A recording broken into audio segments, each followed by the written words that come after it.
Radhe Radhe to everyone. Welcome you all. Uh, Here we are solving 2026 questions. So today's first question we have is this. Let f of t is given and its integration is okay. ठीक है. तो let us take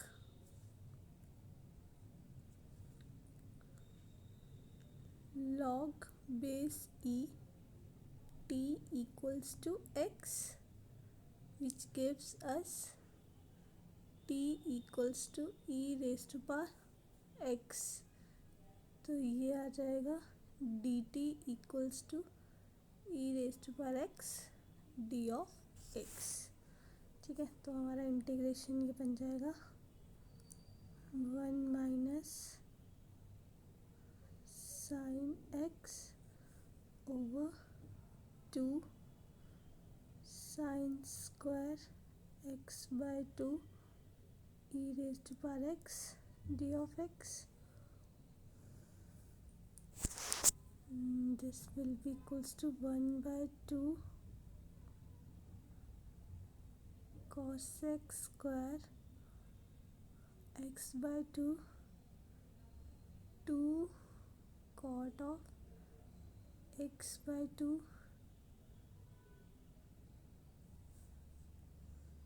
ये हमारा हो जाएगा half E raise to power F of X and minus F D X है ना. तो ये हो जाएगा E raise to power X और माइनस एफ ऑफ एक्स है ना, वही बन जाएगा ये.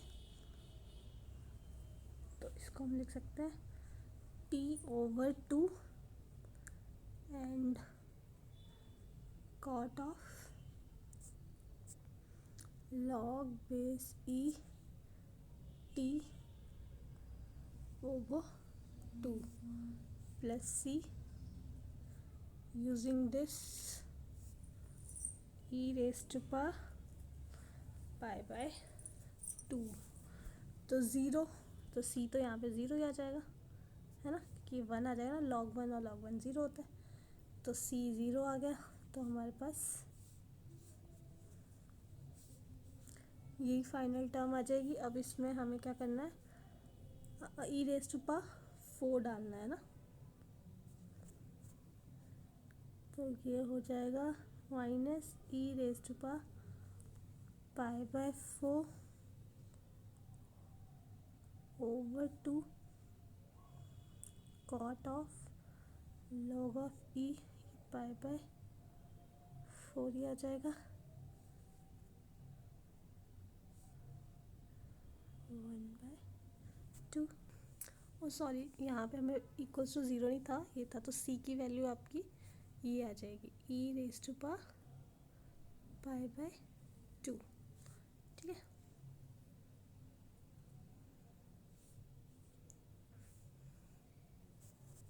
Sorry pi by 4. ठीक है, तो ये हम सॉल्व करेंगे जो वैल्यूज़ पुट करके. तो आ जाएगा ना -√2 plus 1, third option. Now next question is, ये हमारे पास सीरीज दी है अप टू 13 टर्म्स और 13 S 2 raised power k over n factorial. Okay, इसमें क्या करो, 26 फैक्टोरियल से मल्टीप्लाई एस और divide 26 factorial over 25 factorial 26 factorial over this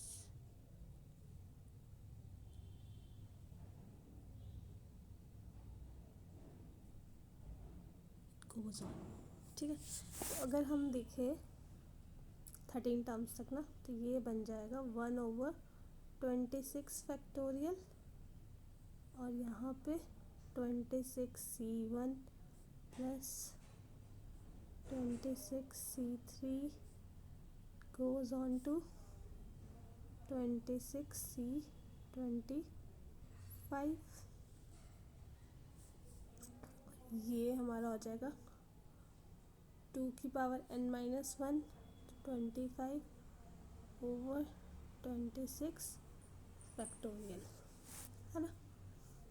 अब ये हमारा दिया है 13s, है ना, मतलब 13 इंटू ऐसे ना, ये तो ये आएगा 2⁻25 over 26, which is equals to 2⁻k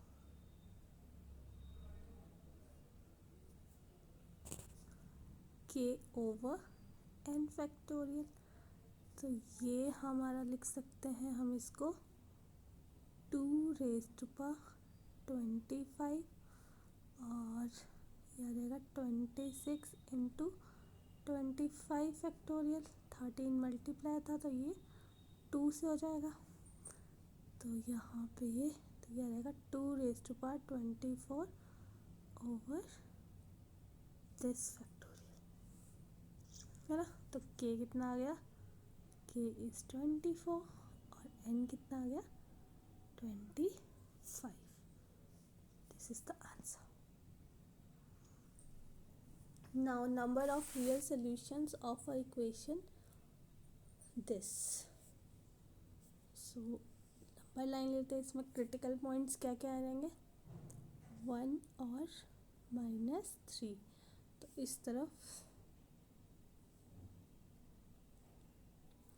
सब कुछ positive, x² + 3x + x -1 -2 = 0,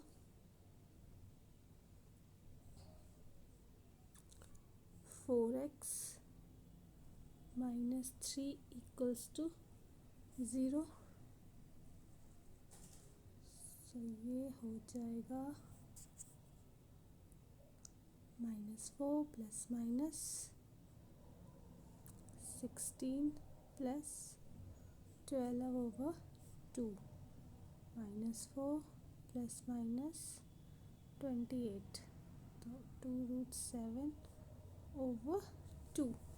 minus तो नहीं हो सकता, तो ये तो नहीं होगा, है ना, क्योंकि माइनस साइन में आएगा, तो इग्नोर। अब यहाँ करते हैं, तो यहाँ हमारा ये चीज़ तो प्लस हो जाएगा, ये माइनस हो जाएगा, है ना, क्योंकि इस तरफ है ना -1 के।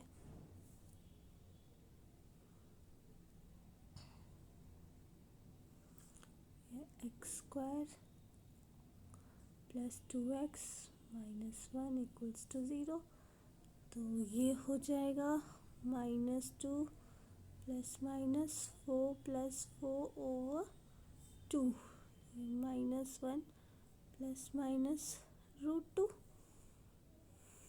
है ना।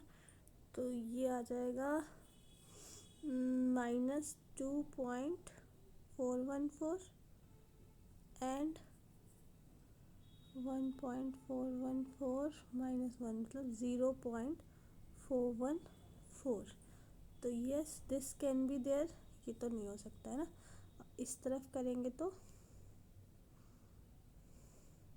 -x -2 = 0, ये हो जाएगा -x² -4x 1 = 0, x²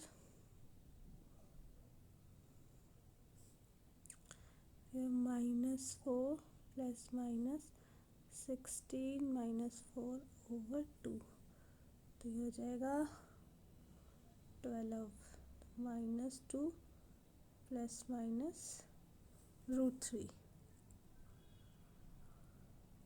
सो इसमें तो दोनों ही सोल्यूशन हो रहे, तो कितने सोल्यूशन हो गए, 2 सोल्यूशन यहाँ और 1 सोल्यूशन यहाँ, 3। तो नंबर ऑफ रियल सोल्यूशंस कितने आ गए, 3। ठीक है। Now next question, let the lines this L1 L2 intersect at point R, let P and Q be the points lying on the line this PR हमारे पास magnitude √29 दिया है, PQ दिया है, ठीक है, और फर्स्ट क्वाड्रेंट ऑक्टेंट, ओके।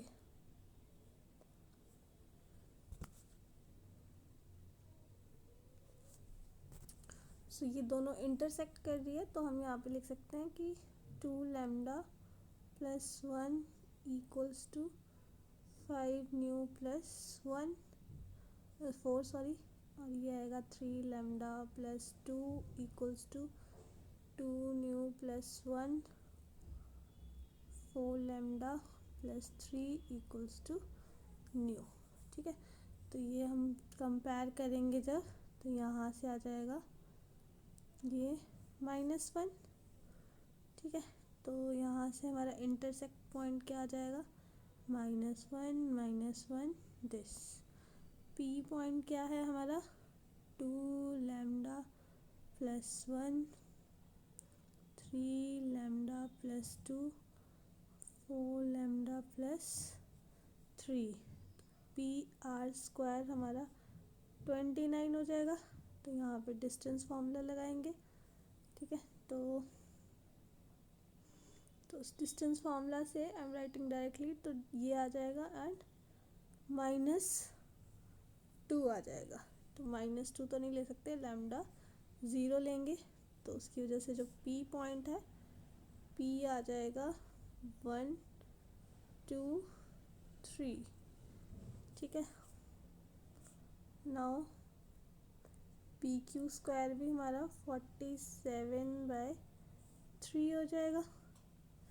वहाँ से सॉल्व करके हमारा जो न्यू है वो आ जाएगा -1/3।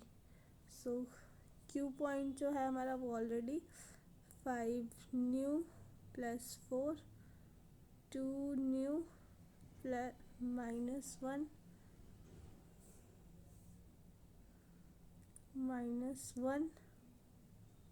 और न्यू -3 है। न्यू -3 नहीं, न्यू ही है, सॉरी। ठीक है, तो यहाँ पे हम न्यू की वैल्यू लिखेंगे, तो क्यू जो है हमारा आ जाएगा 7/3 1/3 एंड -1/3। अब हमें क्यू आर निकालना है। आर पी पॉइंट से क्यू भी निकल गया।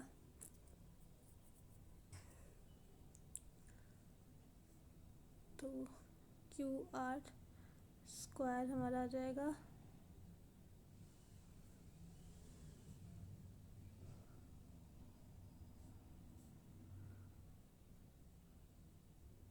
ये सॉल्व करेंगे तो 120/9 और इंटू 27, तो ये ऑप्शन।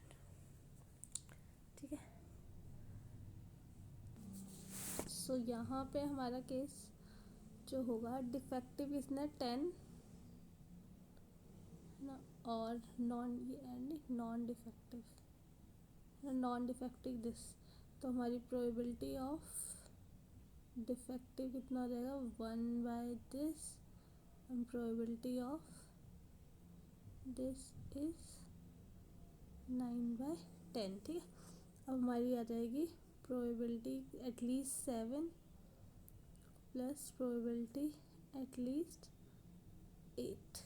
ठीक है, तो ये हो जाएगी 8 सेलेक्ट करनी है, जिसमें से 7 हमारी डिफेक्टिव होगी, है ना। तो वो प्रोबेबिलिटी कितनी हो जाएगी 1/10⁻7। ठीक है, और एक होगा जो नॉन डिफेक्टिव होगा, है ना। और यहाँ पे कि 8 के 8 डिफेक्टिव हो जाएंगे।